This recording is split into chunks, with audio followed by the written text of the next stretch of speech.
ನಮಸ್ಕಾರ ಎಲ್ಲರಿಗೂ. ನಾನು ಇವತ್ತಿನ ವಿಡಿಯೋದಲ್ಲಿ ವರಮಹಾಲಕ್ಷ್ಮಿ ಹಬ್ಬಕ್ಕೆ 4 ಥರದ ನೈವೇದ್ಯಗಳನ್ನು ಮಾಡಿ ತೋರಿಸ್ತಾ ಇದ್ದೀನಿ. ಅದು ಎಂಥ ನೈವೇದ್ಯ ಅಂದ್ರೆ ರೀ, ಅನ್ನದಿಂದ ಮಾಡಿರುವಂಥ ನೈವೇದ್ಯಗಳು ರೀ. ಇವಾಗ ಒಂದೊಂದಾಗಿ ತೋರಿಸ್ತೀನಿ ರೀ.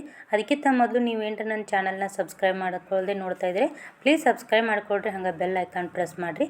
ಬೆಲ್ ಐಕಾನ್ ಪ್ರೆಸ್ ಮಾಡೋದ್ರಿಂದ ನಾನು ಹಾಕೋ ಪ್ರತಿಯೊಂದು ವಿಡಿಯೋದ ನೋಟಿಫಿಕೇಷನ್ ನಿಮಗೆ ಬರುತ್ತೆ ರೀ. ನೋಡೋಕೆ ಈಸಿ ಆಗುತ್ತೆ ರೀ. 4 ನೈವೇದ್ಯ ಮಾಡ್ಬೇಕಂತೇನಿಲ್ಲ ರೀ. 4ರಲ್ಲಿ ನೀವು ಒಂದು ನೈವೇದ್ಯ ಮಾಡಿದ್ರೂ ನಡೆಯುತ್ತೆ. ನಾನು ನಿಮಗೆ ಈಸಿಯಾಗಿರುವಂಥ ರೆಸಿಪಿನ ತೋರಿಸ್ತಾ ಇದ್ದೀನಿ ರೀ. ನೋಡಿ, ನಿಮಗೆ ಇಷ್ಟ ಆದರೆ ಪ್ಲೀಸ್ ಲೈಕ್ ಮಾಡೋದನ್ನು ಮರಿಬೇಡ್ರಿ. ಇದೇನಪ್ಪ ಇಷ್ಟೊಂದು ಐಟಮ್ಸ್ ಎಲ್ಲ ಮಾಡ್ತಿದ್ದಾಳೆ ಅಂತ ಅನ್ಕೋತಾ ಇದ್ದೀರಾ? ಹೌದ್ರಿ, ನಾನು ನಿಮ್ಗೆ ತೋರಿಸೋಕ್ಕೋಸ್ಕರ ಇನ್ನೊಂದು ವಿಡಿಯೋದಲ್ಲಿ 9 ಥರದ ನೈವೇದ್ಯಗಳನ್ನು ಮಾಡಿ ತೋರಿಸಿದ್ದೀನಿ ರೀ. ಅದನ್ನು ಬೇಕಾದರೆ ಆ ವಿಡಿಯೋದ ಡಿಸ್ಕ್ರಿಪ್ಷನ್ ಬಾಕ್ಸ್ನಲ್ಲಿ ಲಿಂಕನ್ನು ಕಮೆಂಟ್ ಮಾಡಿರ್ತೀನಿ ರೀ. ಕಮೆಂಟ್ನ ಪಿನ್ ಮಾಡಿರ್ತೀನಿ, ಒಂದು ಸಾರಿ ಚೆಕ್ ಮಾಡಿರಿ. ಇವಾಗ ನಾನು ಮೊದಲನೇದಾಗಿ ನಾರ್ಮಲ್ ಅಕ್ಕಿಯನ್ನು ಯೂಸ್ ಮಾಡ್ತಾ ಇದ್ದೀನಿ ರೀ. 2 ಲೋಟ ಅಕ್ಕಿನ ತೊಗೊಂಡೇನಿ ರೀ. ನೀವು ಅನ್ನನ ಯಾವ ಥರನಾಗಿ ಮಾಡ್ಕೋತೀರಲ್ರಿ ಆ ಥರನಾಗಿ ಮೊದಲಿಗೆ ಸ್ವಚ್ಛವಾಗಿ ತೊಳ್ಕೊಂಡು ಅನ್ನ ಬೇಯೋಕ್ಕೆ ಎಷ್ಟು ನೀರು ಬೇಕಲ್ರಿ ಅಷ್ಟು ನೀರನ್ನು ಹಾಕಿ ಇಟ್ಕೋಬೇಕ್ರಿ. ಇದು ಮೊದಲನೇದು ನಾರ್ಮಲ್ ಅನ್ನ. ನಾರ್ಮಲಾಗಿ ಅನ್ನ ಅದ್ರ ಮೇಲೆ ಸ್ವಲ್ಪ ತುಪ್ಪ ಹಾಕಿ ನೈವೇದ್ಯ ಹಿಡಿದ್ರು ನಡೆಯುತ್ತೆ. ನಿಮಗೆ ಟೈಮ್ ಇದೆ, ನಾವು ಮಾಡ್ಕೋತೀವಿ ಅಂತ ಅನ್ನೋದಾದರೆ ನಾನು ಈಗ ಮುಂದೆ ತೋರಿಸುವಂಥ ರೆಸಿಪಿಯಲ್ಲಿ 4 ರೆಸಿಪಿಯಲ್ಲಿ ಯಾವುದಾದ್ರೂ ಬೇಕಾದರೂ ಒಂದನ್ನು ಮಾಡಿದರೂ ನಡೆಯುತ್ತೆ, 2 ಮಾಡಿದರೂ ನಡೆಯುತ್ತೆ. ತುಂಬ ಸಿಂಪಲ್ ಇದೆ ರೀ. ಇವಾಗ ನಾನು ಅನ್ನಕ್ಕೆ ಎಷ್ಟು ನೀರು ಬೇಕು ನೋಡಿರಿ ಅಷ್ಟು ನೀರು ಹಾಕಿ ರುಚಿಗೆ ತಕ್ಕಷ್ಟು ಉಪ್ಪನ್ನು ಹಾಕಿ 3 ವಿಸಿಲ್ ಕೂಗಿಸ್ಕೊಳತ್ತೀನಿ ರೀ. ಇವಾಗ ಅನ್ನ ರೆಡಿಯಾಗಿದೆ ರೀ. ಮೊದಲೇನಾಗಿ ನಾನು ತೋರಿಸ್ತಾ ಇರುವಂಥ ರೆಸಿಪಿ ರೀ ಮೊಸರನ್ನ. ಮೊದಲಿಗೆ ರೀ ಸುಡುತ್ತಾ ಇರುವಂಥ ಅನ್ನನ ತೊಗೊಂಡು ಈ ಥರ ಸ್ಮ್ಯಾಶ್ ಮಾಡತ್ತೀನಿ ರೀ. ಆರಿದ ಮೇಲೆ ಅನ್ನ ಸ್ಮ್ಯಾಶ್ ಆಗೋದಿಲ್ಲ. ಸ್ವಲ್ಪ ಮೆತ್ತಗೆ ಆತಂದ್ರೆ ರೀ ಅನ್ನ ರುಚಿ ಅನಿಸುತ್ತೆ ರೀ. ಅದಕ್ಕೋಸ್ಕರ ಒಂದು ಬಟ್ಲಲ್ಲಿ ಸುಡು ಅನ್ನನ ಸ್ಮ್ಯಾಶ್ ಮಾಡ್ಕೊತಾ ಇದ್ದೀನಿ ರೀ. ಅನ್ನ ಪೂರ್ತಿ ಆರಿದ ಮೇಲೇ ಮೊಸರು ಹಾಕ್ಬೇಕು ರೀ. ಬಿಸಿ ಇರುವಾಗಲೇ ಯಾವಾಗಲೂ ಬಿಸಿ ಅನ್ನದಲ್ಲಿ ಮೊಸರನ್ನ ಹಾಕೊಳಕ್ಕೆ ಹೋಗಬೇಡ್ರಿ. ಅನ್ನನ ಮತ್ತು ಮೊಸರನ್ನ ಹಾಕೊಂಡು ಎಲ್ಲನೂ ಒಂದು ಸಾರಿ ಚೆನ್ನಾಗಿ ಮಿಕ್ಸ್ ಮಾಡ್ಕೊರಿ. ಪೂರ್ತಿಯಾಗಿ ಅನ್ನ ಮತ್ತು ಮೊಸರು ಚೆನ್ನಾಗಿ ಮಿಕ್ಸ್ ಮಾಡ್ಕೋಬೇಕು. ಆಮೇಲೆ ನಾನು ಸ್ವಲ್ಪ ಅರ್ಧ ಲೋಟದಷ್ಟು ಹಾಲನ್ನು ಹಾಕೊಳತ್ತೀನಿ ರೀ. ಹಾಲು ಮತ್ತು ಮೊಸರನ್ನ ಎಲ್ಲನೂ ಚೆನ್ನಾಗಿ ಮಿಕ್ಸ್ ಮಾಡ್ಕೋಬೇಕು ರೀ. ನೀವು ಇಲ್ಲಿ ಬೇಕಿದ್ರೆ ಒಗ್ಗರಣೆನೂ ಹಾಕೋಬೋದು. ನಾನಿಲ್ಲಿ ಒಗ್ಗರಣೆನ ಹಾಕೊಳತ್ತೀನಿ ರೀ. ಸಿಂಪಲ್ಲಾಗಿ ಮೊಸರನ್ನ ಮಾಡ್ಕೊಳತ್ತೀನಿ. ರುಚಿಗೆ ತಕ್ಕಷ್ಟು ಉಪ್ಪನ್ನು ಹಾಕೋತೀನಿ ರೀ. ಈಗಾಗಲೇ ಅನ್ನ ಮಾಡುವಾಗ ಉಪ್ಪು ಹಾಕ್ಕೊಂಡೇನಿ ರೀ. ಹಾಗೆ ಮತ್ತು ಇವಾಗ ಉಪ್ಪನ್ನು ನೋಡ್ಕೊಂಡು ಹಾಕೊಳ್ರಿ, ಜಾಸ್ತಿ ಹಾಕೊಳಕ್ಕೆ ಹೋಗಬೇಡ್ರಿ. ಮತ್ತು ಇವಾಗ ನಾನು ದಾಳಂಬಿ ಹಣ್ಣನ್ನು ಹಾಕೊಳತ್ತೀನಿ ರೀ. ಇತ್ತು ಅಂದರೆ ಹಾಕ್ಕೊಳ್ಳಿ, ಇಲ್ಲ ಅಂದರೆ ಸ್ಕಿಪ್ ಮಾಡ್ಕೋಬೋದು. ಇವಾಗ ದಾಳಂಬಿ ಹಣ್ಣನ್ನು ಹಾಕಿ ಎಲ್ಲವನ್ನು ಚೆನ್ನಾಗಿ ಮಿಕ್ಸ್ ಮಾಡ್ಕೊಂಡ್ರೆ ನಮಗೆ ಮೊದಲನೇ ರೆಸಿಪಿ ರೆಡಿ ಆಯಿತು, ಮೊಸರನ್ನ. ನೀವು ಬೇಕಿದ್ದರೆ ಸಾಸಿವೆ, ಜೀರಿಗೆ, ಒಣಮೆಣಸಿನ್ಕಾಯಿ, ಹಿಂಗು ಹಾಕಿ ಒಗ್ಗರಣೆ ಸಹಿತ ಹಾಕೋಬೋದು. ಇಲ್ಲ ನಾನು ಸಿಂಪಲ್ಲಾಗಿ ಮಾಡ್ಕೊಂಡಿದ್ದೀನಿ. ಇದು ಮೊದಲನೇ ರೆಸಿಪಿ ವರಮಹಾಲಕ್ಷ್ಮಿ ದೇವಿಗೆ ಮೊಸರನ್ನ ನೈವೇದ್ಯ.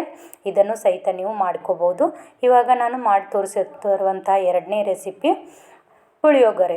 ನಾನಿಲ್ಲಿ ಪುಳಿಯೋಗರೆನ ತುಂಬ ಅಂದರೆ ತುಂಬ ಸಿಂಪಲ್ಲಾಗಿ ಮಾಡ್ಕೊಳತ್ತಾ ಇದ್ದೀನಿ ರೀ. ನಾನು ಎಣ್ಣೆನ ಹಾಕ್ಕೊಂಡೇನಿ ರೀ. ಪಾತ್ರೆ ಕಾದ್ಮೇಲೆ ಎಣ್ಣೆ ಹಾಕ್ಕೊಂಡು, ಎಣ್ಣೆ ಕಾದ ನಂತರ ಸಾಸಿವೆ, ಜೀರಿಗೆ ಹಾಕ್ಕೊಳತ್ತಾ ಇದ್ದೇನೆ ರೀ. ಸಾಸಿವೆ, ಜೀರಿಗೆ ಚಿಟಪಟ ಆದಮೇಲೆ ನಾನಿಲ್ಲಿ ರೆಡಿಮೇಡು ಪುಳಿಯೋಗರೆ ಮಸಾಲೆನ ಹಾಕ್ಕೊಳತ್ತೀನಿ ರೀ. ನೀವು ಮನೆಯಲ್ಲೇ ಇದ್ರೂ ನಡೆಯುತ್ತೆ, ಅದನ್ನು ಸಹಿತ ಹಾಕೋಬೋದು.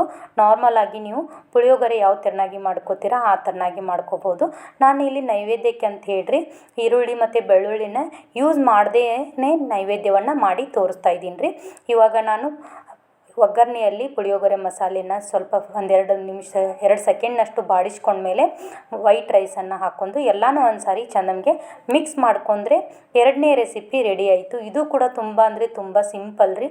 ಇದು ಕೂಡ ವರಮಹಾಲಕ್ಷ್ಮಿ ದೇವಿಗೆ ಪ್ರಿಯವಾದಂಥ ನೈವೇದ್ಯ. ನೀವು ಇದನ್ನು ಸಹಿತ ಮಾಡ್ಕೋಬೋದು. ಇದು 2ನೇ ರೆಸಿಪಿ. ನಾನು ಇವತ್ತಿನ ವಿಡಿಯೋದಲ್ಲಿ ಅನ್ನದಿಂದ ಮಾಡಿರುವಂಥ ರೆಸಿಪಿನ ಅಷ್ಟೇ ತೋರಿಸ್ತಾ ಇದ್ದೀನಿ ರೀ. ನೀವು ನಾರ್ಮಲಾಗಿ ಪುಳಿಯೋಗರೆ ಮನೆಯಲ್ಲಿ ಯಾವ ಥರನಾಗಿ ಮಾಡ್ಕೋತೀರಾ ಆ ಥರನಾಗಿನೂ ಸಹಿತ ಮಾಡ್ಕೋಬಹುದು ರೀ. ಇವಾಗ ನಾನು ಮಾಡಿ ತೋರಿಸುತ್ತಿರುವಂಥ ರೆಸಿಪಿ 3ನೇ ರೆಸಿಪಿ ರೀ ನಿಂಬೆ ಹಣ್ಣಿನ ಚಿತ್ರಾನ್ನ ರೀ. ಇವಾಗ ಒಂದು ಪಾತ್ರೆನ ಕಾಯಕ್ಕಿಟ್ಟಿನಿ ರೀ. ಅದ್ರೊಳಗೆ ಸ್ವಲ್ಪ ಎಣ್ಣೆ ಹಾಕ್ಕೊಂಡ್ಮೇಲೆ ಶೇಂಗಾ ಕಾಳನ್ನು ಹಾಕ್ಕೊಳತ್ತೀನಿ ರೀ. ಶೇಂಗಾ ಕಾಳು ಫ್ರೈ ಆದಮೇಲೆ ಚೆನ್ನಾಗಿ ಫ್ರೈ ಮಾಡ್ಕೋಬೇಕು ರೀ. ಫ್ರೈ ಆದಮೇಲೆ ಸಾಸಿವೆ, ಜೀರಿಗೆನ ಹಾಕೋಬೇಕು ರೀ. ನಾನು ತುಂಬ ಅಂದರೆ ತುಂಬ ಕಡಿಮೆ ಕ್ವಾಂಟಿಟಿಯಲ್ಲಿ ಮಾಡ್ಕೋತಾ ಇದ್ದೀನಿ ರೀ. ಅದಕ್ಕಾಗಿ ಸ್ವಲ್ಪ ಎಣ್ಣೆ, ಶೇಂಗಾ ಕಾಳನ್ನು ಹಾಕೋತಾ ಇದ್ದೀನಿ ರೀ. ನೀವು ಜಾಸ್ತಿ ಕ್ವಾಂಟಿಟಿಯಲ್ಲಿ ಮಾಡ್ಕೋತಾ ಇದ್ದರೆ ಜಾಸ್ತಿ ಸಹಿತ ಹಾಕೋಬೋದು. ಇಲ್ಲಿ ನಾನು 2 ಒಣಮೆಣಸಿನ್ಕಾಯನ್ನು ತುಂಡು ಮಾಡಿ ಹಾಕ್ಕೊಂಡಿದ್ದೀನಿ ರೀ. ಒಣಮೆಣಸಿನ್ಕಾಯಿ ಫ್ರೈ ಆದಮೇಲೆ ರುಚಿಗೆ ತಕ್ಕಷ್ಟು ಉಪ್ಪು, ಹಾಗೆ ಸ್ವಲ್ಪ ಅರಿಶಿನ ಪುಡಿ, ಸ್ವಲ್ಪ ಸಕ್ಕರೆನ ಹಾಕ್ಕೊಂಡು ಎಲ್ಲನೂ ಚೆಂದಂಗೆ ಮಿಕ್ಸ್ ಮಾಡಿ ನಾವು ಮಾಡಿಟ್ಕೊಂಡಿರುವಂತಹ ಬಿಳಿ ಅನ್ನನ ಹಾಕ್ಕೊಂಡು ಎಲ್ಲನೂ ಚೆಂದಂಗೆ ಮಿಕ್ಸ್ ಮಾಡ್ಕೋದ್ರಿ. ಇದು ಕೂಡ ತುಂಬ ಸಿಂಪಲ್ ರೀ. ಇದಕ್ಕೂ ಜಾಸ್ತಿ ಏನು ಟೈಮ್ ಬೇಕಾಗೋದಿಲ್ಲ ರೀ. ಕೇವಲ 2ರಿಂದ 3 ನಿಮಿಷದಲ್ಲಿ ನಮಗೆ ನಿಂಬೆಹಣ್ಣಿನ ಚಿತ್ರಾನ್ನ ರೆಡಿ ಆಗುತ್ತೆ ರೀ. ಇವಾಗ ಎಲ್ಲನೂ ಒಗ್ಗರಣೆ ಒಳಗೆ ಬಿಳಿ ಅನ್ನನ ಚೆನ್ನಾಗಿ ಮಿಕ್ಸ್ ಮಾಡ್ಕೋಬೇಕು ರೀ.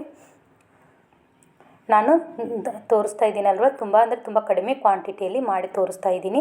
ಇದರಲ್ಲಿ ನಿಮಗೆ ಯಾವ ರೆಸಿಪಿ ಇಷ್ಟ ಆಯಿತು, ಹಾಗೆ ಯಾವ ರೆಸಿಪಿ ತುಂಬ ಸಿಂಪಲ್ ಅನ್ನಿಸ್ತು ಅಂತ ನನಗೆ ಕಮೆಂಟ್ ಬಾಕ್ಸ್ನಲ್ಲಿ ತಿಳಿಸ್ರಿ. ಫೈನಲ್ ಆಗಿ ನಾನು ಲಿಂಬೆಹಣ್ಣಿನ ರಸನ ಹಾಕ್ಕೊಂಡು ಅದನ್ನು ಚೆನ್ನಾಗಿ ಮಿಕ್ಸ್ ಮಾಡ್ಕೊತಾ ಇದ್ದೀನಿ ರೀ. ಅಂದರೆ ನಾವು ಉಪವಾಸ ಇರುವಾಗ ಕೊತ್ತಂಬರಿ ಕರಿಬೇವನ್ನು ಯೂಸ್ ಮಾಡೋದಿಲ್ಲ ರೀ. ಅದಕ್ಕೋಸ್ಕರ ನಾನಿಲ್ಲಿ ಕೊತ್ತಂಬರಿ ಕರಿಬೇವನ್ನು ಯೂಸ್ ಮಾಡಿಲ್ಲ, ನಾರ್ಮಲಾಗಿ ಹಾಗೆ ಮಾಡಿ ತೋರಿಸ್ತಾ ಇದ್ದೀನಿ. ಇವಾಗ ಇದು 3ನೇ ರೆಸಿಪಿ ರೆಡಿ ಆಯಿತು, ನಿಂಬೆಹಣ್ಣಿನ ಚಿತ್ರಾನ್ನ. ಇವಾಗ 4ನೇ ರೆಸಿಪಿ ಕೊಬ್ಬರಿ ಅನ್ನನ ಮಾಡಿ ತೋರಿಸ್ತಾ ಇದ್ದೀನಿ ರೀ. ಇದಕ್ಕೂ ಕೂಡ ಸ್ವಲ್ಪ ಎಣ್ಣೆ ಹಾಕ್ಕೊಂಡ್ರಿ. ಎಣ್ಣೆ ಹಾಕೊಂಡ್ಮೇಲೆ ಸ್ವಲ್ಪ ಶೇಂಗಾ ಕಾಳನ್ನು ಹಾಕ್ಕೋತಾ ಇದ್ದೀನಿ ರೀ. ಶೇಂಗಾ ಕಾಳನ್ನು ಒಂದು 2-3 ಸೆಕೆಂಡ್ನಷ್ಟು ಫ್ರೈ ಮಾಡ್ಕೋಬೇಕು ರೀ. ಆಮೇಲೆ ಸಾಸಿವೆ ಜೀರಿಗೆನ ಹಾಕ್ಕೋಬೇಕು ರೀ. ಸಾಸಿವೆ ಜೀರಿಗೆ ಚಿಟಪಟ ಅಂದಮೇಲೆ ಒಣಮೆಣಸಿನ್ಕಾಯನ್ನು ಹಾಕ್ಕೊಳತ್ತೀನಿ ರೀ. ಒಣಮೆಣಸಿನ್ಕಾಯನ್ನು ಸ್ವಲ್ಪ ಫ್ರೈ ಮಾಡ್ಕೊಂಡ್ಮೇಲೆ ಸ್ವಲ್ಪ ಉಪ್ಪು, ಯಾಕಂದರೆ ಅನ್ನದಲ್ಲಿ ನಾವು ಈಗಾಗಲೇ ಉಪ್ಪನ್ನು ಹಾಕಿದ್ದೀವಿ, ಅದಕ್ಕೋಸ್ಕರ ಸ್ವಲ್ಪ ಉಪ್ಪು, ಸ್ವಲ್ಪ ಅರಿಶಿನ ಪುಡಿ, ಹಾಗೆ ಸ್ವಲ್ಪ ಸಕ್ಕರೆನ ಹಾಕ್ಕೊಬೇಕು ರೀ. ಎಲ್ಲನೂ ಒಂದು ಸಾರಿ ಚೆನ್ನಾಗಿ ಮಿಕ್ಸ್ ಮಾಡ್ಕೊಂಡ್ರಿ. ಮತ್ತು ನಿಮ್ಗೆ ಎಷ್ಟು ಬೇಕು ಅಷ್ಟು ಬಿಳಿ ಅನ್ನನ ಹಾಕ್ಕೊಂಡು ಒಂದು ಸಾರಿ ಎಲ್ಲನೂ ಮಿಕ್ಸ್ ಮಾಡ್ಕೋಬೇಕು ರೀ.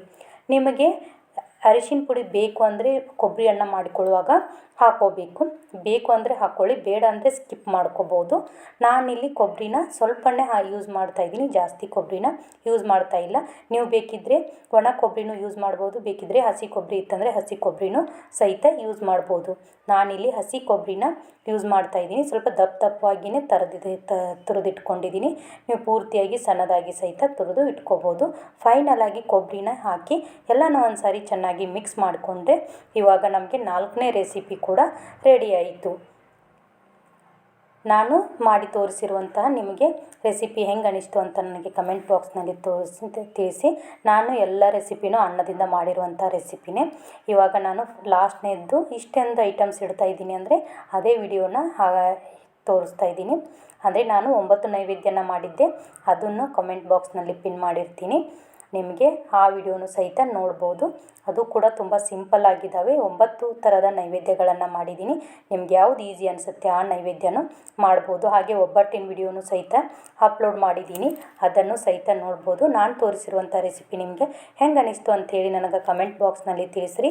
ನಾನು ವಿಡಿಯೋ ಇಷ್ಟ ಆಗಿದ್ದರೆ ಪ್ಲೀಸ್ ಲೈಕ್ ಮಾಡಿರಿ, ಶೇರ್ ಮಾಡಿರಿ, ಹಾಗೆ ಕಮೆಂಟ್ ಮಾಡೋದನ್ನು ಮರಿಬೇಡ್ರಿ. ಮತ್ತು ಮುಂದಿನ ವಿಡಿಯೋದಲ್ಲಿ ಮತ್ತೊಂದು ರೆಸಿಪಿಯೊಂದಿಗೆ ಸಿಗ್ತೀನಿ. ಅಲ್ಲಿವರೆಗೂ ಎಲ್ಲರಿಗೂ ನಮಸ್ಕಾರ. ಸರ್ವೇ ಜನ ಸುಖಿನೋ ಭವಂತು, ಅನ್ನದಾತ ಸುಖೀ ಭವ.